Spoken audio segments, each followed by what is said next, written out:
When it comes to virtual reality, otherwise known as the gaming industry or the video games as we call it today, pundits say it's an ideal way to escape from the real world into something very fantastic, which of course has the potential to be a social technology of all times. Hello and welcome to SME Hub. My name is Joshua Okata.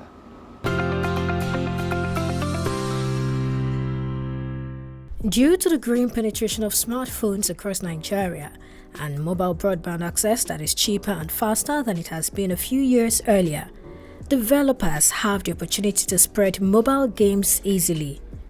The population of Nigeria young, with more than 60% of the population being under 25 years old, and its locally produced movies and music both form a strong industry.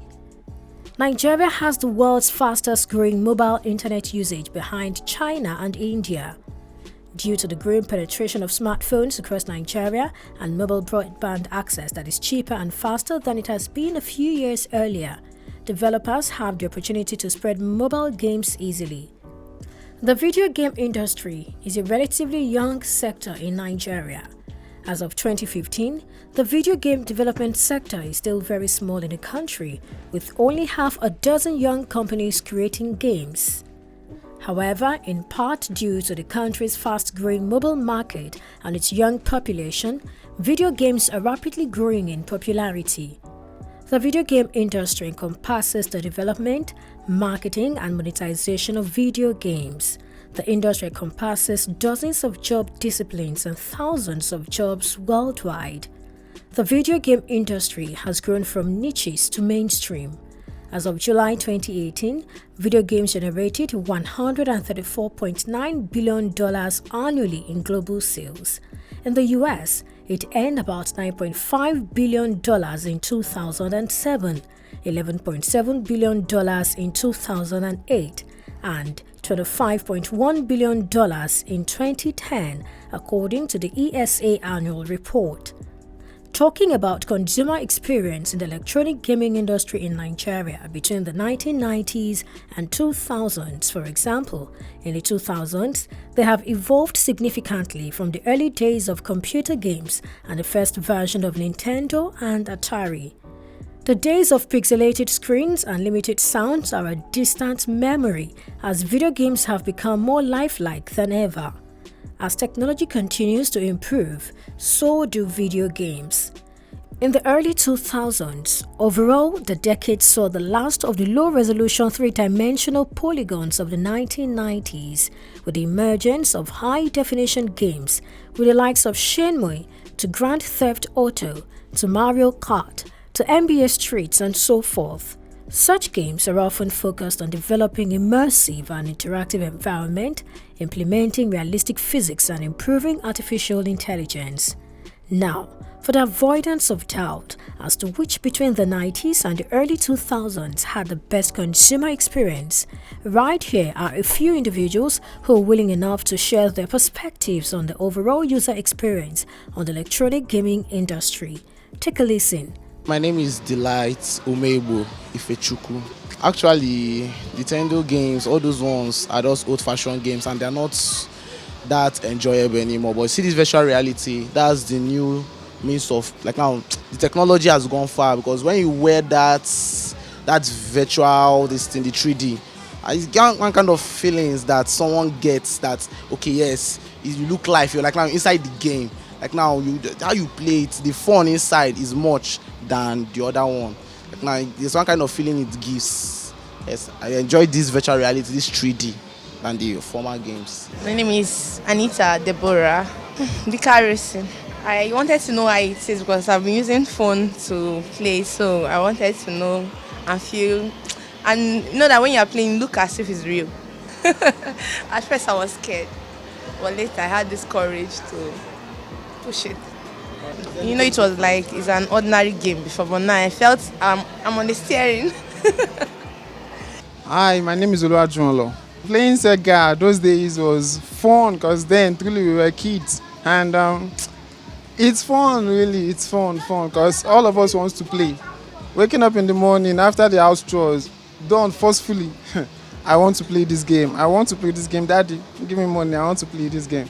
Playing Mario, Super Mario, then will be like, yes. Kudos to the creators of virtual reality. A big kudos to them, because this time you see virtual reality, you see yourself there. Like you're there. The experience is very, very fine.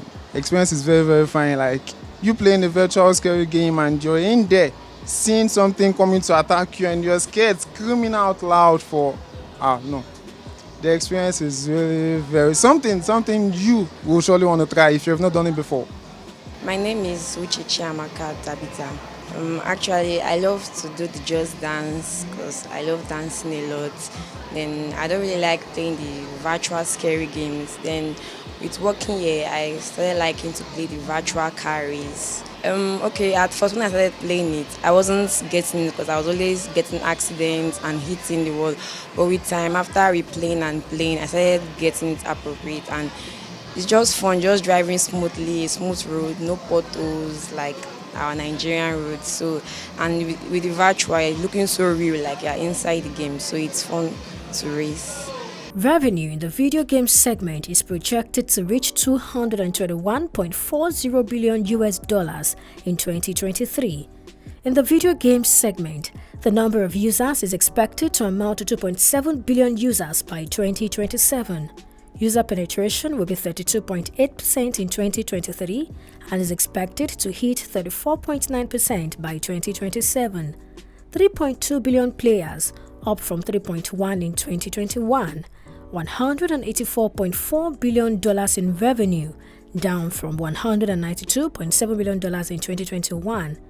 In 2022, the video game market size in the United States was estimated to be $90.13 billion, setting a new all-time industry record. The console gaming market is expected to grow to $72.67 billion in 2022. The immersive game segment's revenue in 2024 is predicted at $2.4 billion.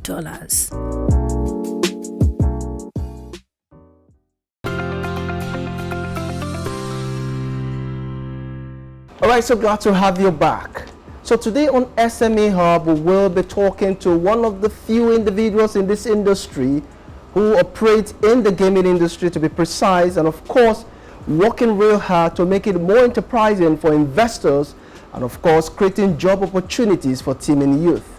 I have with me Mr. Anthony Ikenna. He is the founder and chief innovator InstaVR Game Cafe. Glad to have you on the show. Thank you very much, Josh. So when we talk about VR, I'm sure we're talking about virtual reality. Definitely. All right, for those who are watching anyway. So get to give us some insight as regards what first influenced your decision to go into this industry. Okay, well, for me, thank you very much. I've always been a gamer. I've always, loved video games from growing up as a child. So I've always had this flair for gadgets as well. So I'm a gadget person and I'm a game lover. So going into this business was very easy for me because it was something I loved from the start. And excuse me, when I left the labor market, like stopped working, for companies in 2015, I just felt this was something I wanted to do. At first, obviously, not just for the money, but just for the fun. I loved gaming, and growing up, I've always been tuned to digital gaming and, gadget-related equipment. So I think that was where it started from. All right, so when you thought about this, especially something that you've been into quite a while, and that was for passion anyway, and then you're thinking of doing it for a business, how much did you have at that time that you really wanted to invest into it? Okay, I have started this business way back. So I already had some gaming equipment at home that I play with. And someone just told me that, you can make money from this thing. Then I was still working, 9 to 5. I was like, yeah, but you know, these days, no time for all that.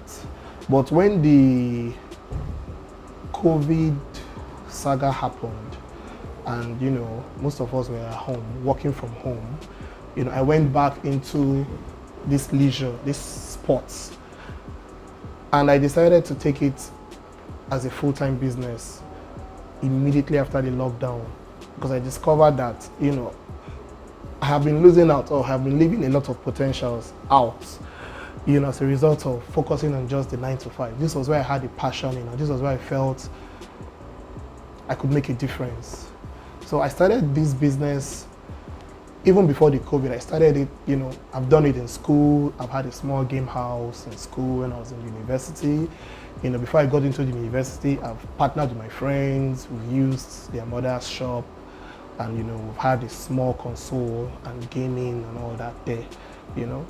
And in secondary schools, I've always, you know, after school, take off your uniform and just get into one of these game houses on the streets and just play game till the end of the day. So, you know, this is something I've always loved, you know. So I started small, you know, I started with very, very little partnerships, you know, here and there.